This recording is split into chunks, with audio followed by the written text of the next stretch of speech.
Amen. Okay, the title of the message is Finding You. So who is this you that we are talking about, right? It is God, okay? We will be talking about finding God. So for those of us who are trying to find God, we'll be like, yay, tell me. I want to know how to find God. And for those of us who have found God, let's see if you have really found God. Okay? Or maybe you found something else that we don't know, right? So, when I was penning this title, right, I had so much deliberation because should it be finding God or should it be realizing who God is? Maybe you can help me out. Because we are always asking ourselves, right, like, where is God? But then the Bible tells us that God is everywhere, in everything and everyone. All of creations literally screams of God. Psalms 19, 1-2 says that the heavens are telling of the glory of God, and the expanse of heaven is declaring the work of his hands. Day after day pours forth speech, and night after night reveals knowledge. Well, it's so true because when I do take a good, hard look at nature, the universe, the vast array of stars, right? I can't help but marvel that there surely is a God. That there surely is a higher power out there. There is no way that all of these in the universe are just randomness and arbitrary collision. Like, really? I can't believe it, right? I think we all have lived enough to know, that we get lucky a couple times. But most times, no. How we all hope that our stars will align, like how the stars align in the skies. And how the law of gravity, never fails us every day. We all know that life doesn't get that lucky for us. So do we really need to find God? I ask myself. Because isn't he literally everywhere that we have seen it? You can go to the rooftop, take a look at the creation, go onto a mountaintop, take in the view of the sea, the skies, the stars, get up close and personal with a changed individual, and I'm pretty sure you can see God there. But yet, right, proof of God's existence, stories of God's miracles that you hear in testimonies and all that, and God's creation, they are good, but they are often insufficient for us. There is something in us that we are deeply curious. We want to see, feel, know for ourselves that he is God. It's like you always know that there is an Eiffel Tower in Paris. You have heard stories about it. You have seen photos. You have watched TikToks about it, right? Netflix about it. But why do people still spend hundreds, if not thousands of dollars to fly across the globe to take yet another picture of it? Right? Because it's not just enough to know. We've got to experience. So there's an urge in us to find, to experience. God, where are you in my life? Where is your voice? What are you speaking? Who are you? And I want to encourage you that you should experience God, not just know that he exists. Not just hear stories about him. Not just see the miracles or the blessings God can do, but to find God for yourself. My friends, mentors, bosses, always reminds me and tell me, say, Karis, don't just live life, but experience life. I think my sisters also always tells me that. So I remind you, don't just get through life. Get through one exam to the next one, one assignment to the next assignment, one project to the next project, one work to do, check off on the checklist to the next to do. Don't miss out on experiencing life and God. Don't miss God in your lifetime. So this message is for all of us who wants to find God. And I want to tell you 3 ways which we can find him. You ready? So the first is to come to God and say, I need you. I need you. God can always almost be found by you when you need him. Isaiah 58:9 says that you will cry for help and God will say, I'm here. Psalms 50 says, cry out to me whenever you are in trouble. I will deliver you and you will honor me. 145 in Psalms says that he hears their cries for help and rescues them. So Jesus, he hears our cries for help and he's here with us. Whenever we are in need of him, he is here for us. But the question really is, when's the last time you have said to Jesus, I need you? If you have a date, you can put it down. Do you need Jesus? Have you ever need something desperately? I wonder. Maybe your phone is surviving on 1% battery life, and you are using the Google Maps to navigate yourself out of a dark alley. Wow, this situation is pretty sticky, right? Which one should come first? Is it a portable charger, or you should find your way out before the battery dies? Right? Maybe you got back your exam papers and the score on your paper is 49.5 of 100. And then you're like, oh my goodness, I'm desperate. I need to find that 0.5 marks somewhere. Funny story is, there is one time I was really hungry. I was out at an outing with a couple of friends at a playground. I've missed all my meals, didn't eat breakfast, lunch, nothing. And I was so hungry. But the outing, is going to be another 1 hour before it ends. So I was so hungry that everything around me looks like food. I don't know whether you have that experience. I swear I can smell pasta in the air. So it was so epic because I was talking to a new friend, and I pointed at a fallen leaf on the seat because it's brown in color and it's on the seat, right? And I pointed to that brown leaf, right, and asked the new friend, say, hey, is that somebody's like croissant that over there? Anybody left it by chance or anything? And then the friend was like, what? Croissant? Okay, so everything looks like food. My point is that when you need something, you look and you keep looking until you find it. So, do you need God? Or need something that only God can give to you? For some of us, maybe we need forgiveness and grace. Maybe we need unconditional love and acceptance. Maybe we desperately need hope for the future. Or maybe we need a purpose and a direction for our lives.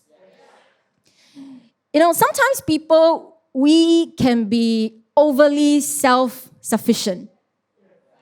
Let me just caveat this, that don't be overly self-sufficient, but have a degree of self-sufficiency. It's good. So meaning to say, be independent.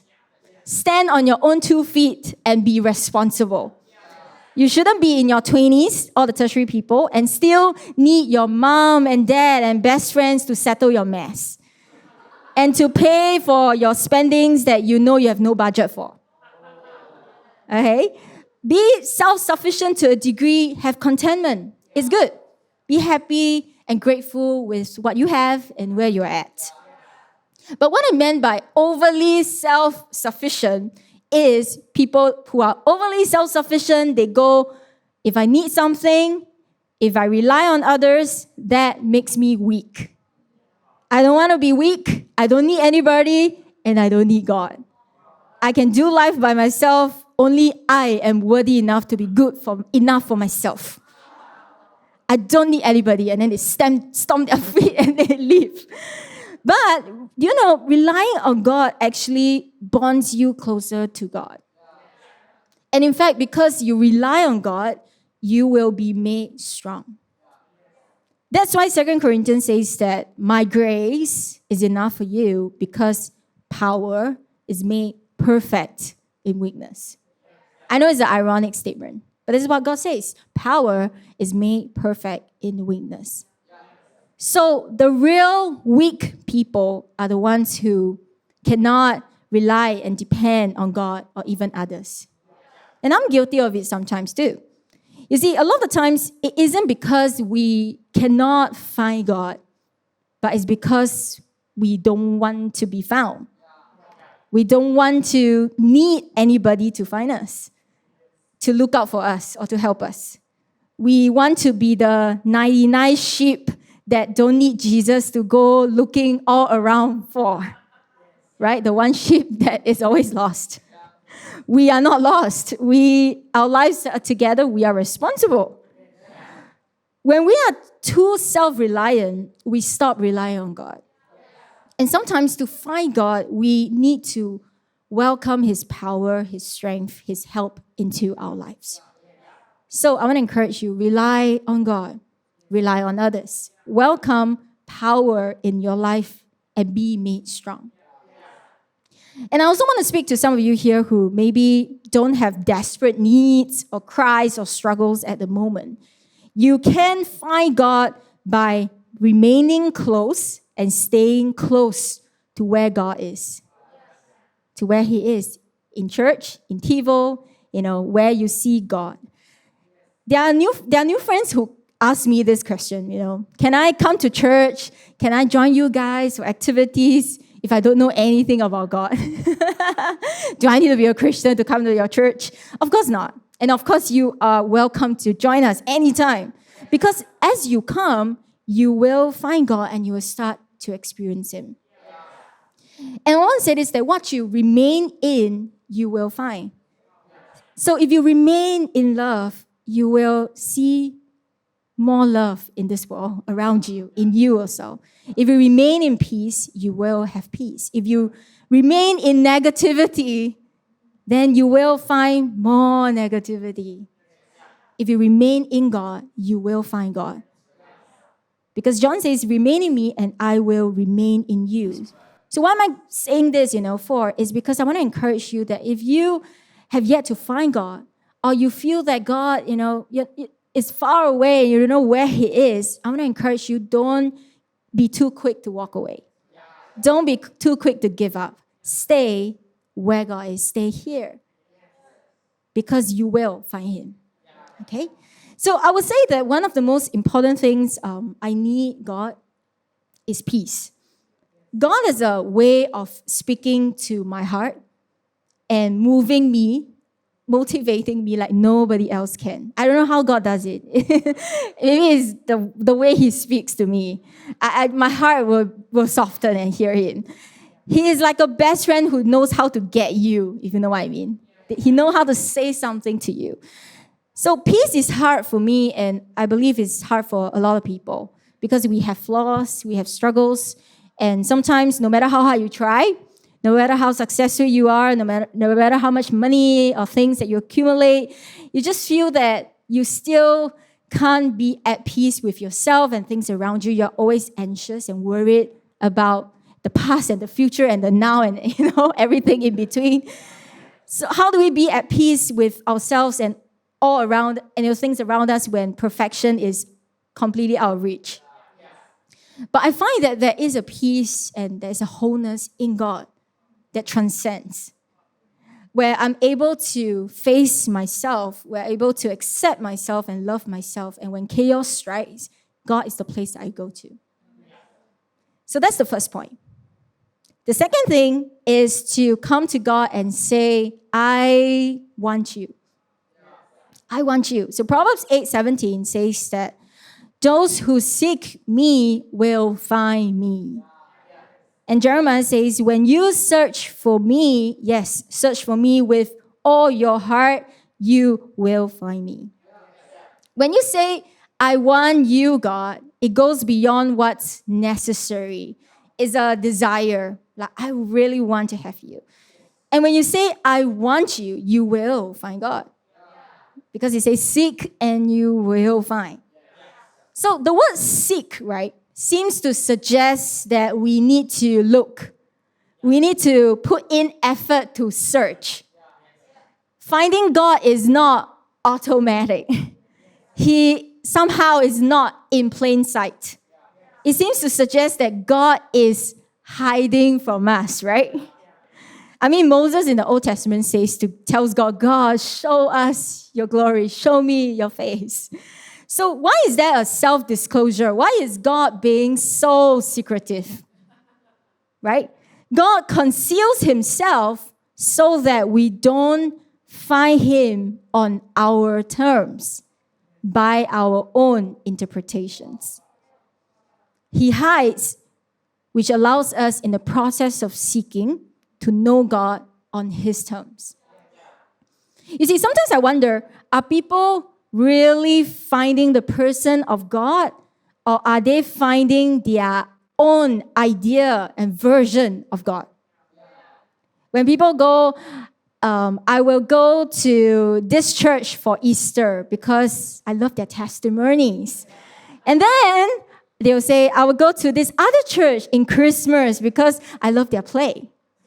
And then during the start of a new year, they will say, I will go to TiVo because they always have solid messages. So really, when I hear this, I go, are you really seeking God? I wonder, right? I wonder, really. No wonder Jeremiah 29 says that to search for God with all your heart. What does it mean? It means to search sincerely, truthfully, honestly. Not to bolster self or to embrace a convenient gospel, but the true person of God. So I want to encourage you that if God is not in plain sight in your life, don't get disheartened. Search and seek.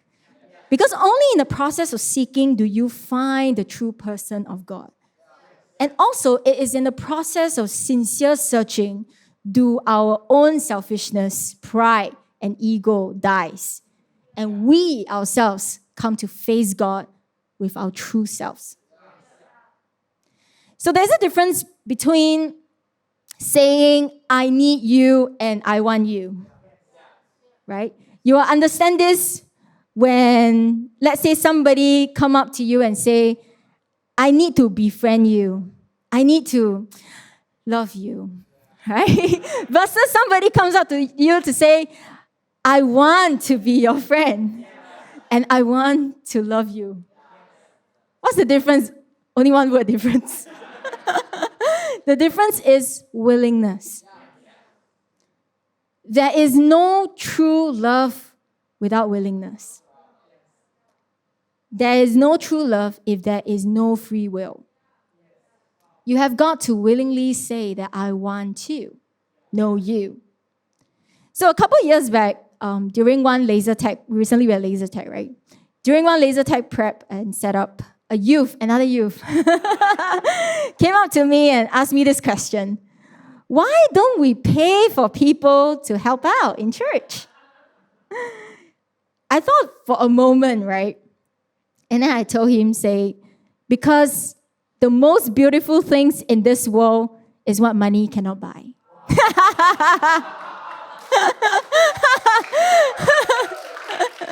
Which I'm not sure whether he comprehends what I'm saying. Right? But don't worry. I mean, after that, I sat him down, I explained to him, right? So, because I really believe that a great heart, an awesome spirit, willingness, enthusiasm, voluntarism cannot be bought by money. All of these willingness are our expression of love to God, to people. So do you know why, in TiVo we roster CGs to come in to clean the toilets? Why not hire a cleaner, right? Well, there are many reasons. Number one is because finances is tight. A practical reason. Second is it helps us to build a culture never to treat God's house like a place where we come to be customer serviced. But that TiVo is a home that all of us are responsible to take care of.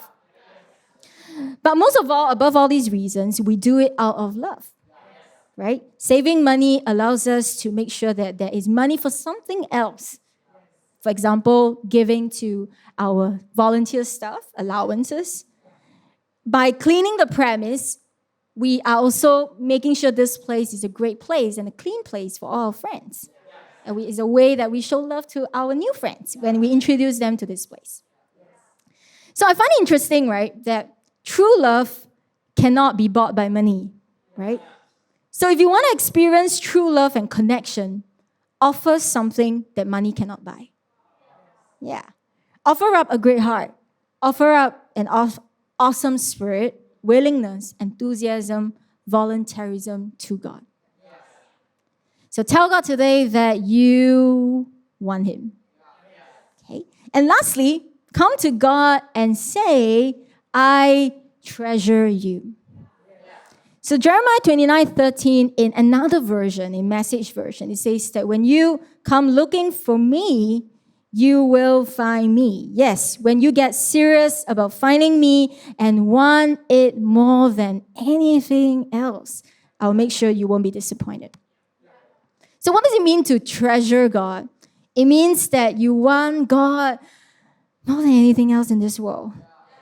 God is more precious and valuable than anything else in this world. There's so much value in God that you will not trade Him for anything in the world.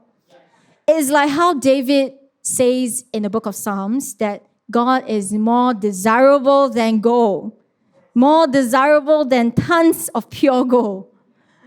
Wow, His words are sweeter than honey, even dripping off honeycomb. It's like how the woman in Matthew, right? She took an expensive perfume that cost her a year's worth of salary wage, pouring it and anointing Jesus' feet, because to her, Jesus is way more valuable than her perfume. It's like how Peter says in John that, Jesus, where should we go? You have the words of life. It's like how Moses says to God, right? We don't want your blessings. We will only go from here unless your presence goes together with us. Yeah.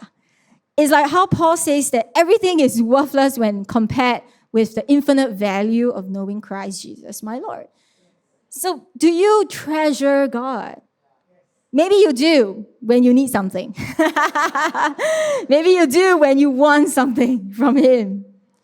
But what happens after He shows up for you? 5 years ago, when you were struggling youth, finding purpose, and God speaks to you. And then what happens after that? 10 years ago, when you were going through your parents' divorce and God was with you. 15 years ago, when you were poor and struggling and God blesses you. And I can go on with the list. But you get my point, right? Why is it that some treasure and some don't? Why is it some people treasure God and some people don't treasure? One of the reasons is for some of us, God is irreplaceable. But to some of us, He is replaceable.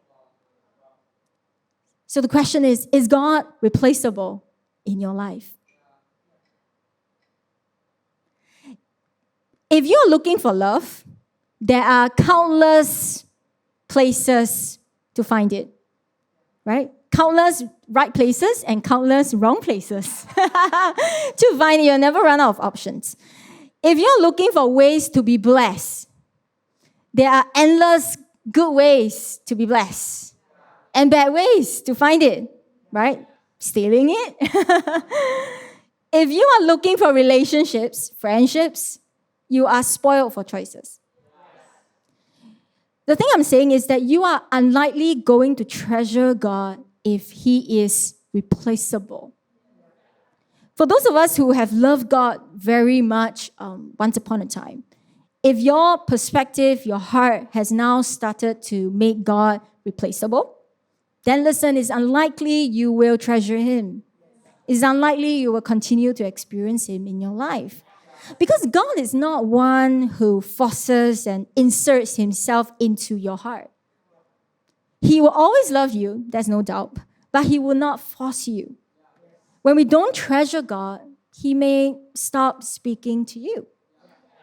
And for the newer Christian here, newer people here, if God is replaceable, that's because you have never been 100% captivated by Him yet. You haven't experienced something that made you fall in love, treasure, feel that He is replaceable. So I want to encourage you, find a little more, search a little deeper. Okay? So very recently, I opened up my journal, my e-journal, and I saw an entry that I wrote in September 2019, which is exactly how many years? 3 years ago? Okay, yeah, about there. And it's titled, How Can I Give You Any Less? Okay, it's my own journal writing. Okay, I know it's gonna sound like a little bit like a poem, but how can I give you any less? And it goes, I thought to myself, can I give God any less? If I could, I just might probably choose otherwise. But I can't because it seems to be beyond choice, beyond reasons, beyond me.